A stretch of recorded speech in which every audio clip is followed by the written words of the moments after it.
किसी तरह लाठी टेक कर चलते चलते गई। फल फिर चक चक के रखे, दोने में तुम्बे में जल भर के रखा। आंखों में प्रतीक्षा का भाव लिए लाठी टेकते हुए बैठ गई।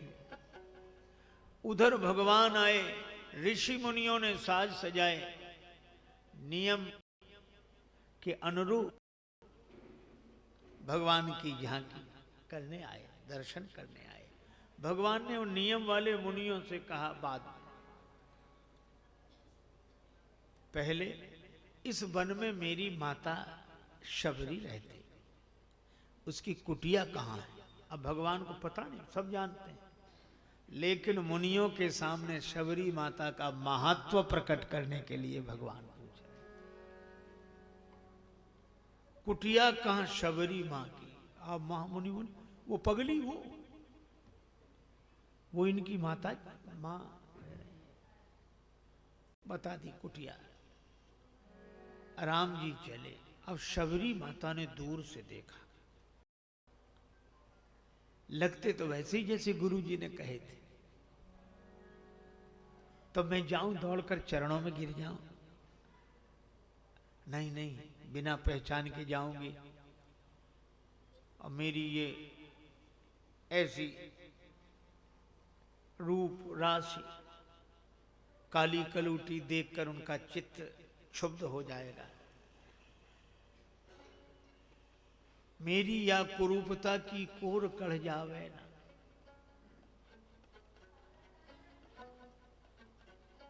और दूर से निकलूं तो मुझे देखकर चौंक चक्रवर्ती जू को चढ़ जावे ना।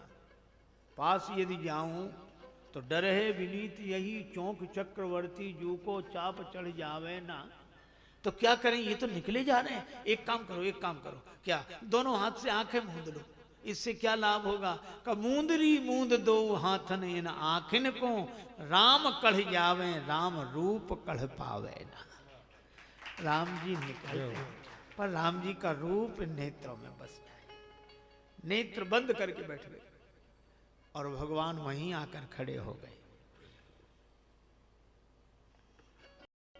अब शबरी माता ने सोचा अब निकल गए हो, और वो आंख बंद किए बैठी।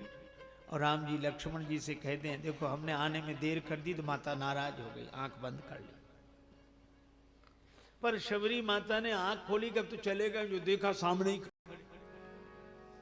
तो शबरी देखी राम गृह आए,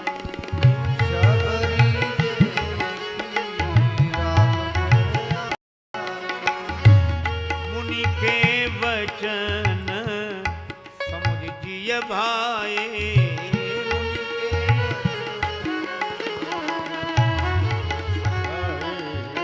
शबरी जी ने देखा कि राम जी आए। कहां? शबरी देख राम गृह आए। गृह घर, शबरी को लगता है राज राम जी मेरे घर आए।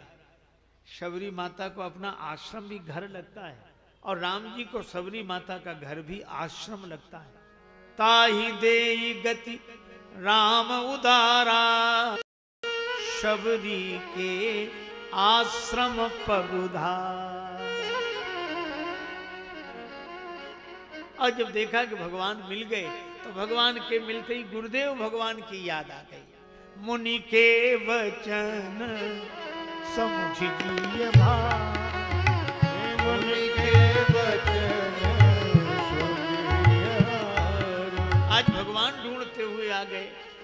जो सामले को सदा ढूंढता, जो सामले को सदा ढूंढता, उस सामले को सदा ढूंढता है। जो उस सामले को सदा ढूंढता है, उसे एक दिन सामला ढूंढता है। उसे एक दिन सामला ढूंढता है, उसे एक दिन सामला ढूंढता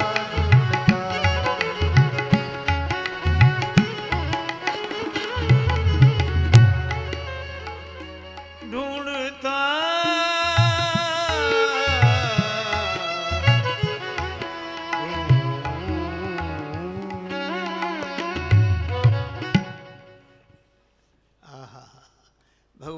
के चरण धोने थे, नेत्रों के जल से चरण धोए, केश राशि से चरण पहुंचे, आसन पर बिठाया। कंदमूल फल सुरस अति दिए राम कहाँ आन। कंदमूल फल भगवान ने, अनेक मुनियों ने कंदमूल फल दिए, पर सब जगह पूरी चीजें नहीं खाई।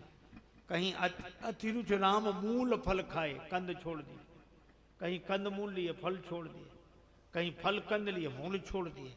लेकिन शबरी माता के यहाँ कंद मूल फल सुरस अति दिए राम कहाँ आन, अप्रेम सहित प्रभु खाए बारंबार बखान। भक्तों ने बेरों का वर्णन किया है।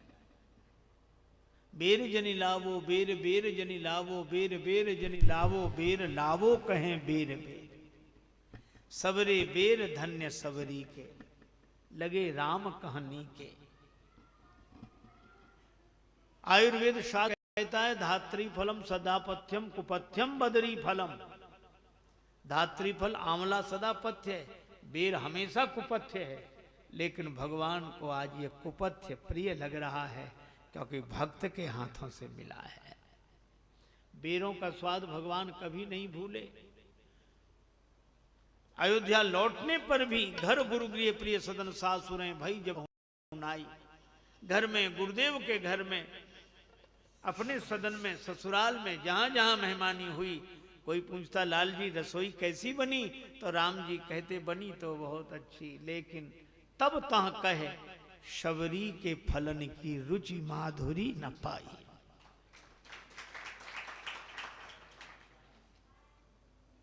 शबरी माता के फलों का स्वाद भगवान कभी नहीं भूले।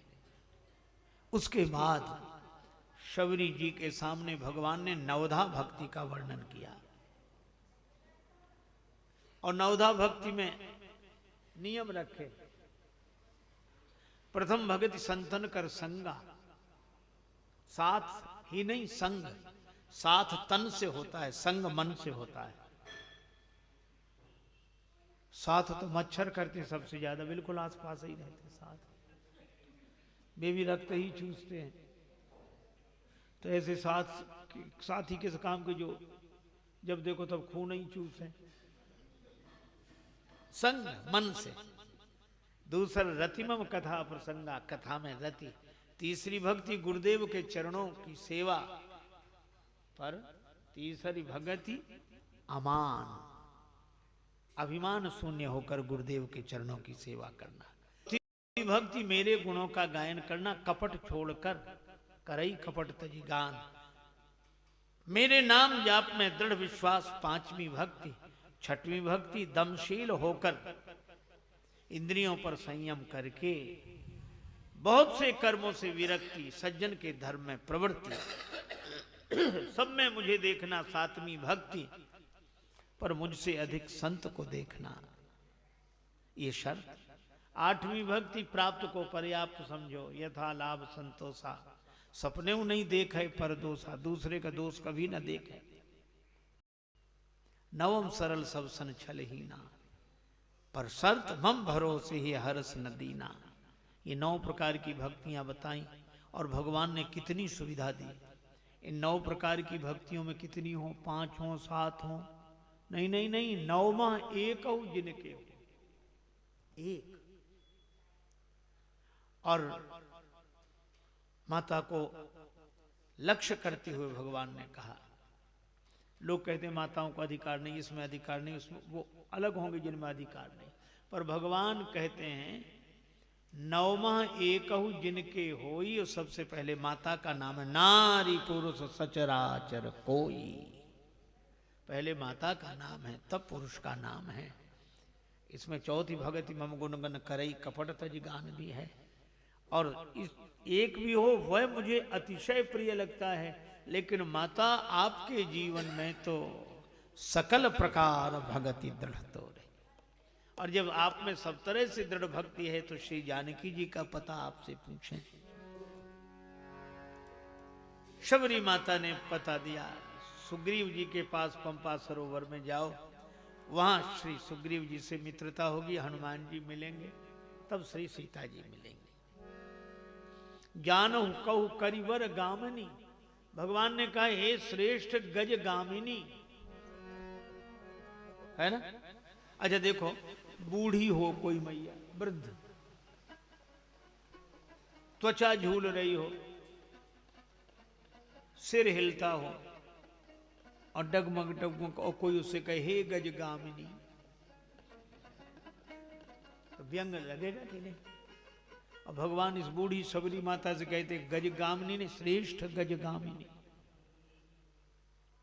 क्यों? अटपटा संबोधन है, पर अटपटा नहीं है, भगवान की वाणी है। भगवान ने दो कारण से श्रेष्ठ गजगामिनी कहा। एक तो महर्षि मतंग की शिष्या गजगामिनी नहीं होगी तो और कौन गजगामिनी होगा। और कुछ हाथी अपनी मस्ती में झूमता हुआ जाता है, भौंकने वाले, जो समझ में आए उसको लोग कहते ही रहते हैं, उसकी कोई परवाह न करके जो राम प्रेम की मस्ती में झूमता हुआ चले, वह गजगामिनी। शबरी माता से भगवान विदा लेकर चलने लगे। शबरी माता ने कहा थोड़ा रुक जाओ, आप नहीं जाएंगे, पहले मैं जाऊंगी। अब तक आपकी प्रतीक्षा इन नेत्रों ने की, अब मुझे रुकना नहीं है। भगवान खड़े हो गए। शबरी माता राम जी को देखते देखते तज देह हरिपद लीन भई जहां नहीं फिरे, तज योग पावक देह, योगाग्नि में शरीर को भस्म करके लीन भई जहां नहीं फिरे, उस जगत में ऐसी शबरी माता को भगवत प्राप्ति हुई। तो हमारे यहाँ नियम भी हैं और नियम के अपवाद भी हैं।